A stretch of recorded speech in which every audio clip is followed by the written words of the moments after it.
Okay, let's unpack this. We received a truly compelling stack of documents detailing uh, really a dramatic, almost Gothic true story. It centers on a young woman named Matilda, Mm-hmm. and she embarks on this high-stakes search for the famous long-absent father she never knew, the controversial and, well, wildly celebrated painter Kingsley Cello. Yeah, and this is more than just, a family reunion story. It really reads like a dissection of modern artistic mythology. The So, sources chronicle Matilda's journey from this transient life in California right. to the hidden beach compound on Martha's Vineyard, and it just peels back layers of family secrets, artistic fraud, profound mental illness, and this deeply dysfunctional family system, all of it operating under the guise of eccentric genius. Our mission today, then, is to try and cut through that facade. Right. We need to look past the whole enfant terrible status of Kingsley Cello, this so-called escape artist, and understand the complex, the human, and ultimately tragic reality of the life he built and the kingdom he tried to maintain. So we start with a spark, a simple email that, as Matilda describes it, makes the world begin to hum. It really is the ultimate bait, isn't it? Matilda's mother, Isadora, she spent her life as this itinerant muse, famous in certain circles, mainly for posing for Cello's big one, the $4 million painting, Persephone Escapes the Underworld. Wow. 4 million. Right. And Matilda grew up without even knowing her father's name. But then, the summer after she graduates high school, boom, an email from Kingsley Cello himself arrives, inviting her to visit Hidden Beach to receive a painting. The invitation itself, it sounds so terse, almost transactional. That's immediately striking, isn't it? He introduces himself, acknowledges he's been absent, Yeah. and then uses the painting as the incentive for her visit. Exactly. Like this promise of a material legacy right alongside a potential family one. But before she can even really process that, her mother's reaction just throws cold water on the whole thing. Completely. Isadora confirms, yes, he's the father. But then she gives this chilling warning. She says, not a great guy. Strange, obsessive, wounded. And she reveals she met Kingsley when she was just 19, a broke Fordham student. He was like 43 or older. She moved in with him, shared his bed, got pregnant. And just as she found out she was pregnant, basically 3 months in, he told her to pack her bags. Oh my God. And this is where the ethical analysis of Kingsley Cello's career really has to begin, right?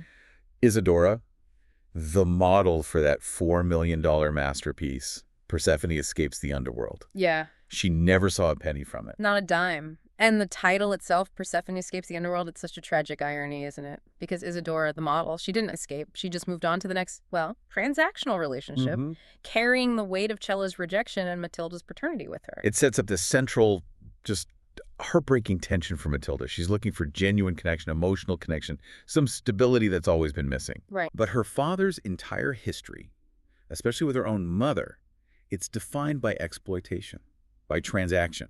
The value is extracted, the emotional debt just discarded. That celebrated genius facade is built on a very real human cost. That's a powerful way to put it. Absolutely. That facade is key. And the sheer scale of Kingsley Cello's fame needs looking at, too. The sources call him the enfant terrible of 21st century neoclassicism. What did that reputation actually involve? Well, he cultivated chaos and mystery just as intensely as he cultivated his art. He was the absolute epitome of the self-mythologizing artist. We learn he gave different birth dates to nearly every interviewer, systematically erasing his origins. And maybe most telling, he vehemently denied ever attending art school. He wanted the world to believe his genius was innate, self-generated, untainted by, traditional structures. So the escape started early. It escaped from his own biography. And that biography was essential to his work, wasn't it? His early stuff featured these mundane, often nude figures, people watching TV, cooking. It was intimate, but kind of uncomfortable. But then that later shift to classical and fairy tale references like Persephone, that drew huge controversy. Yeah, critics argued he moved from the mundane to the mythological in a way that was deeply disturbing. Some claimed he eroticizes suffering. Or, less politely, that his work was juvenile and needlessly violent. The classical references weren't used to elevate the subject, really. Often it felt like they were deployed to glorify the trauma. His art was described as this grandly sordid imagination put on canvas, obsessed with power dynamics, self-preservation. Okay, so if that's the public face of the father she's going to meet, we really need to understand Matilda's path. Isidore's career, or maybe lack thereof, is crucial here, specializing in being the muse, the companion, the lover. Right. Constantly moving Matilda across continents, Rome, England, living with 7 different men, 7 different homes, putting Matilda in 7 different schools over the years. It's the absolute definition of instability, just disguised as, cultural sophistication. And we see how Matilda internalized that chaos. For her, stability wasn't found in a physical home or a consistent parent. Where was it then? It was found on small screens. She relied on the structured, reliable flow state of video games, a world where there are clear rules, defined missions, puzzles you can actually solve. It was the complete antithesis of her real life. That makes a lot of sense. And here's where Matilda makes this pivotal decision, the one that really defines her character arc, I think. When Isidora leaves her current partner, Sar. Ah, Sarah, the wonderfully anxiety-ridden TV actor from Highly Classified, yes. Right. When Isidora loses him for yet another artist, this time in Mexico City, 18-year-old Matilda finally says no. She refuses to join the nomadic parade again. She chooses agency. Finally, she anchors herself in L.A. with Sar, who, despite his own, neuroses, actually provides a reliable foundation for her. She focuses on her goal, applying to competitive video game design programs, specifically UC Irvine. The structure she craves starts to manifest in homework, the routine of the plunge pool, even sharing violent video games like Grand Theft Auto with Sar. She's actively choosing stability over that seductive, transient, artistic life her mother embodied. So accepting Kingsley's invitation feels like a huge risk of regression then, given she just decided to break that pattern. It is. But as you said, she's seeking a different kind of anchor, isn't she? That biological certainty her mother's life never, ever offered. Right. The invitation, even if it feels transactional, it represents a possible structure, a piece of the puzzle maybe finally clicking into place for her. Or so she hopes. Okay, let's follow her on this journey then. The transition to Hidden Beach, the compound, it sounds almost deliberately convoluted. The directions Kingsley gives are just strange, like a riddle wrapped in a cryptic map. Totally. Hidden Beach is on South Road outside West Tisbury on Martha's Vineyard. Walk to the driveway with my name. Don't be afraid of glum. Don't be afraid of glum. What does that even mean? It immediately establishes Kingsley's love for, performative eccentricity. Turns out glum is Puddle Glum, a giant sweet wolfhound. So it suggests this deliberate theatrical flair, Kingsley setting the stage for his own life, Okay. But the reality of Matilda's journey is far from glamorous. Oh, it's physically awful. She's seasick on the tiny plane, leading to this truly humbling arrival, literally heaving Dorito pumpkin vomit in the airport bathroom. Oh, God. Not ideal. Not ideal at all. But while she's down there, on the floor, she meets Holland and Winnie, these 2 girls who offer her gum and a surprising glimpse of normalcy. It contrasts so sharply with the drama she's about to step into. And then the local friction starts right away. She meets Tatum. Ah, Tatum, the sullen, sunburned taxi driver. He's kind of a minor antagonist early on. Right. He charges her 15 extra bucks because she can't give him a proper street address for the compound. Yeah, it's a minor grievance, but it's that first piece of, transactional friction, little taste of how things operate on the island and, as we'll see, definitely inside the compound. And the compound itself. It's a world unto itself, described as a castle-like building, just dominating the landscape with these 4 distinct towers. Parchment, chalk, bone, and oyster. Yeah, they're clearly symbolic, a physical representation of Kingsley's constructed world. They delineate the hierarchy and the function of the home. How so? Well, Parchment is where Matilda and Brock stay, think records, history. Chalk is for Tatum and Meer, maybe sketching ephemeral ideas. Bone is Kingsley's studio, the place of creation and later confinement.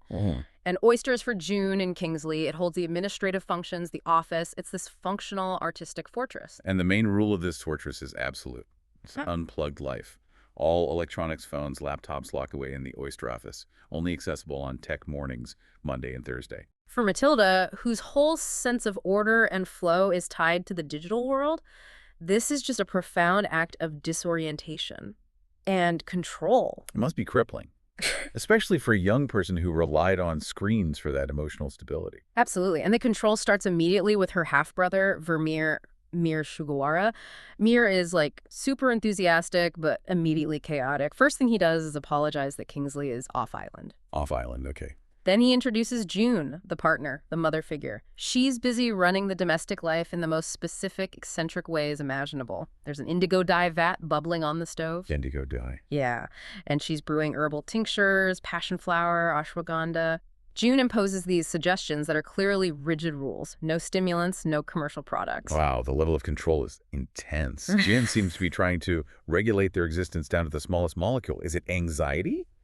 Or is it something else? Well, as we later understand, it's likely driven by the immense pressure of maintaining this whole facade. But the tension spikes immediately when Matilda realizes June and Meer were completely unaware Kingsley had invited her. Wait, so they didn't even know she was coming? Nope. The invitation wasn't some coordinated family effort. It was unilateral action by Kingsley, or maybe worse, maybe a deception. Okay, so June, who's deep in her indigo pod, she must immediately see Matilda as this intrusive variable, threatening the delicate balance she's been maintaining. Totally. But amidst all that tension, the actual biological connection between Matilda and Meer just cuts right through the artifice. Oh. It's maybe the most authentic moment of the whole visit, really. Meer is overjoyed. He tells her they're siblings, connected by biology, and that he used to fantasize about her, draw her as a sister in his sketchbooks when he was a kid. Oh. And they bond over this really symbolic act, dipping their arms and Matilda's shirt into that indigo vat. So they emerge united in the same family of blues. Exactly. It's this literal physical commitment to a new kinship, achieved through a chaotic, artistic, messy act, which seems like the only way anything true happens at Hidden Beach. That immediate, powerful acceptance. It contrasts completely with the calculated rejection and exploitation her father's history suggested she might find. It really does. It's the chosen family starting to form, almost in opposition to the bloodline that brought them all there. That indigo stain becomes the mark of their new allegiance. Okay, so now we have to look at the larger ecosystem of this compound. The other key figures drawn into Kingsley's orbit, starting with Brock. Brock. Paul David Brock. He's instantly memorable. Handsome, physically imposing, jacked. A former child actor known as Sammy from a show called Men and Other Critters. Okay, child actor. Why is he there? His presence is deeply rooted in seeking escape. He's in recovery, Ritalin, cocaine addiction, and he actually hired a private detective to find Kingsley because he idolized him as the ultimate escape artist. He's desperate to shed that Sammy identity and find a new persona. So he saw Kingsley as this kind of guru of reinvention. Interesting. Dang. Then there's Tatum, the sullen taxi driver. He's Meer's friend and lives there too. Yeah, he's the orphan. Taken in by June and Kingsley after his parents died in a drunk driving accident. He harbors this immense hostility toward Matilda initially. Sees her as an outsider threatening the only home and stability he's ever known. So all three young men, Meer, Brock, Tatum, they're all seeking something from Kingsley. Salvation, maybe. Or at least a stable reference point. Pretty much. But the stability of the island itself is shadowed by this recent local tragedy that Matilda starts overhearing gossip about. Right, the Beechwood Island fire. That's a major dark detail, isn't it? 3 teenagers from the wealthy Sinclair family, Meer and Sheffield, Jonathan Dennis, Gatwick Patil, died in that fire. Yeah, and it's not just local news. It underscores this history of immense wealth and sudden violent tragedy that seems to permeate Martha's Vineyard. And the sources use this tragedy to immediately highlight the intense class tensions on the island, right? They do. We learn that after the fire, all the local arborists prioritized the wealthy Sinclair's property cleanup, which left a local Wampanoag woman having to cut her own trees down. The island's social hierarchy is just starkly drawn. And this tragedy somehow becomes an adventure for the boys.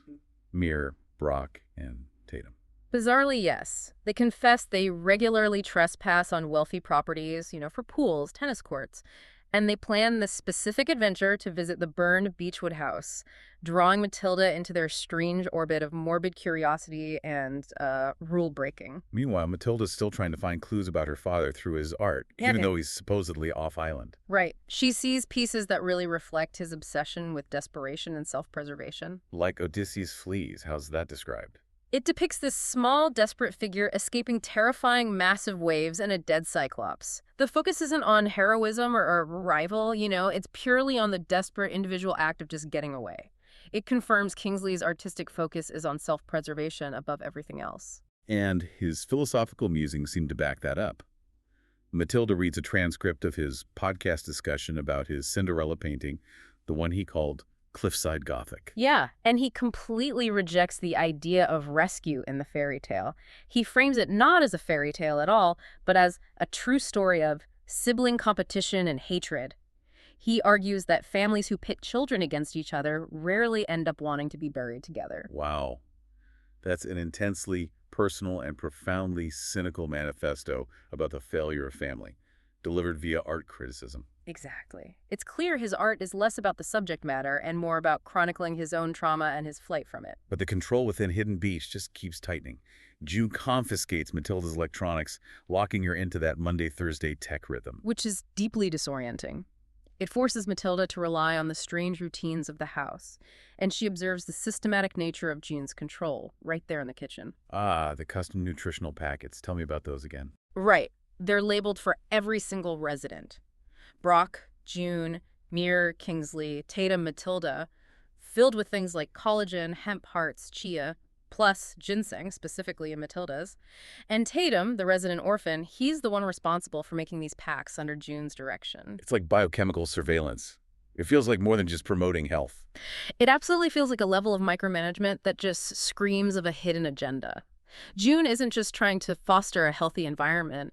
She seems to be attempting to control their energy, their mood, their physical stability, all to maintain the compound's highly precarious order. And this control escalates physically too, right? When June injects Matilda. Yes. After a tennis court game, Matilda scrapes her hands. June injects her with an antibiotic syringe without consent. That is a staggering breach of autonomy. Yeah. Wow. And later, we learn June wasn't hesitant to use sedatives either. She actually sedated Matilda after Kingsley temporarily escaped his confinement later on.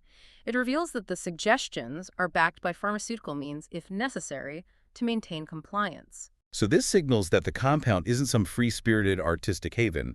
It's a highly controlled prison, basically, protecting a terrible secret. Precisely. And that terrible secret is finally revealed by Holland. Remember Holland from the airport? Yes, with the gum. Normalcy. Right.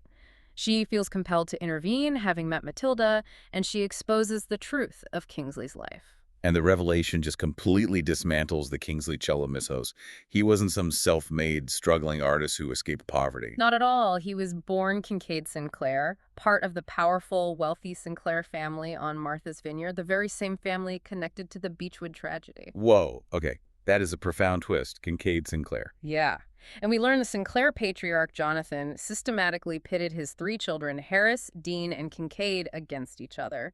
Kincaid, the artistic one, he was the black sheep. The one who, as the source says, shed his Sinclair skin like a selkie or a donkey skin and created the persona of Kingsley Cello. His entire artistic identity was a reaction against his privileged, traumatic past. But the break wasn't clean, was it? His brother, Harris. Harris was actually the anonymous patron for Kingsley's first New York show.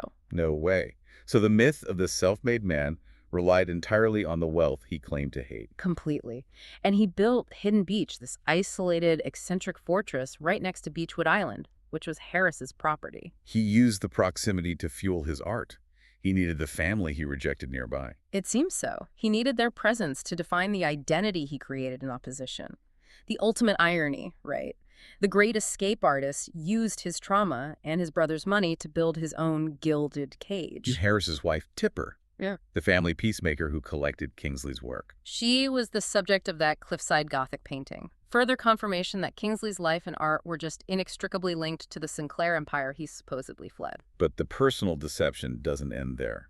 The second, and maybe more crushing, truth for Matilda involves the invitation itself. Yeah, Holland reveals the truth. Meer, isolated and terrified, was desperate for connection and help dealing with his increasingly unstable father. So, Meer. Meer emailed me pretending to be Kingsley, and if he offered you a painting. The painting, lost, was never a gift from her father. It was a fabrication by her troubled half-brother, a desperate plea for help disguised as an invitation. Wait. So Meer, this young man desperate for help, he used the one thing his father valued, art, and the promise of a relationship through art to fake a connection. Seems that way. What does that tell us about the actual currency of affection in the Cello Kingdom? Like, familial love could only be brokered through the prestige of art. It really seems like it. Art is the only language recognized, the only thing valued in that house. And Meer needed help because, well, Kingsley wasn't off island. He was home the entire time, suffering from severe, debilitating dementia. Oh, wow.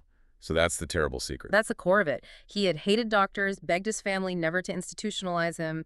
He believed, any conventional medical intervention would destroy his artistic output. So June and the boys were keeping him confined, moving him between the bone and oyster towers. Why? Why commit to maintaining that lifestyle, that lie? It seems like a really delicate, maybe impossible mix of respecting his wishes and, frankly, protecting their own way of life. They were living off the remnants of his genius, the cello name, the promise of maybe future works. So Kingsley, the great escape artist, was being kept alive and hydrated through an IV, which literally kept him tied down at night. Yes, he became a prisoner in his own architectural escape fantasy. This realization, it sets the stage for the intense emotional climax of Matilda's personal journey, and it culminates in that painful truth shared by Tatum. Right. Despite Tatum's initial hostility, their connection had been building. It leads to this passionate kiss, which Tatum immediately rejects. Terrified, he says, "This is a bad idea. I just can't." He seemed to reject her, but the real reason was Under pressure, he confesses. He admits his devotion, says he saw her at the airport and she looked like a supernova or something. He wasn't rejecting her. He was terrified of letting her in because he was complicit in the terrible secret of Kingsley's confinement. His stability, his home, it was all predicated on maintaining that lie. The irony is just, wow. Matilda arrived looking for escape and a new identity, only to find everyone already there was trapped by their devotion to the lie. Exactly, trapped by the escape artist himself. Her final act of preparation for what comes next, happens on that Monday tech morning. She uses her brief access to research, synthesize the truth, and she finds Kingsley's sketchbook. And this sketchbook reveals the depth of the deception, particularly Meer's role. She sees drawings of things like the piranha plant level from Luigi's Haunted Mansion. A video game detail. A video game detail Meer must have told him about. It confirms that Meer wasn't just faking emails. He was actively involved in co-creating or ghosting his father's art, potentially helping maintain the illusion that Kingsley was still productive, even in his decline. Armed with this full, awful truth, the fake invitation, the captive, demented father, the brother, as co-conspirator Matilda launches her own plan, a rescue plan. Seems like it. She sneaks into Oyster Tower, where Kingsley is now being held. And she finds him. In a state of horrific decline. Unwashed, paint-stained, deeply demented, and physically restrained by that 5-line. Kingsley, in his paranoid delusion, believes June is a witch, and the boys are his jailers. He begs Matilda, "Cut me free." And he mentions the poultry. Yeah, he tells her he released Meer's poultry, the poultry grab bag, so they could escape. It just confirms his deep, distorted fixation on freedom, even in this state. So Matilda, desperate to be the hero he maybe needed or the hero she needed to be, she acts as the ultimate rescuer. She cuts the ivy line, frees her father. She does. But the escape artist, now without his mind, immediately turns on his rescuer. Kingsley locks Matilda in the studio, taking the keys, taking the scissors. Oh my God, he escapes, leaving his daughter trapped in his place. Exactly. The escape artist escapes. The resulting family search must have been frantic. Utter chaos, and the irony of the climax is just devastating. Brock makes the horrific discovery. Kingsley Cello, obsessed with the mythology of escape, is found face down in the neglected swimming pool, a pool full of leaves, forgotten life, dead. drowned in the stagnant pool of his own neglected kingdom. How did Brock think it happened? Brock, who pulled the body out, he suspects June. He strongly believes June gave Kingsley a sedative, maybe to prevent a full-scale escape that would expose everything, but regardless of the immediate cause, the result is the same. The great master dies alone. And June's reaction? It sounds cold, pathologically self-serving, shocking. It really is. Hysterical, she demands they do not call the police. She insists she needs time to figure out how to handle the situation, prioritizing the protection of Kingsley Cello, the artist, and his reputation over the simple fact of Kincaid Sinclair, the dead man. She wanted to manage the narrative, even in death. Completely. And this is the moment Brock realizes the extent of June's psychological breakdown. He insists on calling the police, stating flatly that June hasn't been thinking right for a long time. The police arrive, the body's removed, and the reign of Hidden Beach effectively ends. It shifts from this clandestine operation to, well, a crime scene. So where does this awful tragedy leave Matilda and the shattered remnants of this Cello Sinclair family? Surprisingly, it seems to lead to the formation of a genuine, resilient, new family structure. It does. Matilda's final actions are guided by ethics and compassion. She completely disrupts the cycle of parental cruelty she experienced. Kingsley had left this folded note for her, a sketch on the back worth thousands, apparently, but inside were hateful words aimed at Meer. I love you, but you do not deserve it. Oh, just brutal, even from beyond. Right. Matilda realizes the sketch is valuable, but she rips the paper into 1,000 pieces and flushes it. She chooses to protect her brother from their father's final act of rejection. It's a total rejection of the transactional nature of the cello kingdom. Art becomes secondary to basic human compassion. Exactly. And in that moment, she realizes who her true anchor is. Sar, remember Sar? Her mother's anxiety-ridden former partner. Yes. He shows up, worried sick, driven thousands of miles just to check on her, offering to help pay for college things. Despite their lack of blood ties, she recognizes Sar as her true dad-type person. Commitment trumps biology. And the bonds forged in that hidden beach chaos, they solidify immediately. Instantly, Matilda, Meer, and Brock commit to their connection. They write now and forever on their arms with a Sharpie, creating their own indelible marker of kinship, a chosen family. What about the legal legacy? Kingsley's will? Swiftly resolved, he willed the castle and all his assets to Meer, nothing to Tatum, Brock, or Matilda. It's this final act of biological favoritism, the last gasp of that dysfunctional Sinclair mindset. But the newly committed family seems to overcome it. June accepts a generous annuity from Meer, rents a small house. She starts working at a bakery, finally freeing herself from that housewife princess role she felt trapped in by Kingsley's needs and fame. And Matilda, does she find the stability she was looking for? She does. She enrolls at UC Irvine for game design. Tatum moves with her, pursuing herbalism. Holland and Winnie move nearby. The broken pieces of the Sinclair cello kingdom find genuine stability in chosen community miles away from that decaying castle. So what does this all mean then? The sources really give us this profound redefinition of family, don't they? Kingsley Cello spent his life obsessed with escape from his gilded Sinclair cage, from expectations, from the pain of his dementia. Yeah. Yet, ultimately, his obsession trapped him in his own secrets, his own lies, leading to his death alone in his own neglected kingdom. And Matilda came seeking validation from a biological father, only to find this committed, resilient family, Meer, Brock, Tatum. She learned that biology means nothing without commitment. That family is something you decide to build and actively defend. And her trauma, her life experience, it became the foundational material for her ultimate professional pursuit. Which brings us to the end. Right. Here's where it gets really interesting. Matilda's final act of synthesis, the culmination of this entire journey, is her college thesis, designing a video game called Chandelier. And the game is explicitly a journey of transformation. The player starts adrift on a raft in a storm, has to navigate a water-filled castle, a clear metaphor for a hidden beach, right? Absolutely. Some levels need swimming, others transforming into a seal, a nod to that Selkie mythology June talked about. She's turning the location of her trauma into this traversable, understandable world. And at every level, a chandelier comes to life as a monster, reflecting the grotesque luxury, maybe, of the Sinclair cello world. Seems like it. Some have weaving tentacles, others are aggressive wolfhounds you can tame by just saying their names, the Puddleglum parallel. But one of these monsters, this is key, when defeated, it sheds its dragon skin to reveal a frightened little boy inside.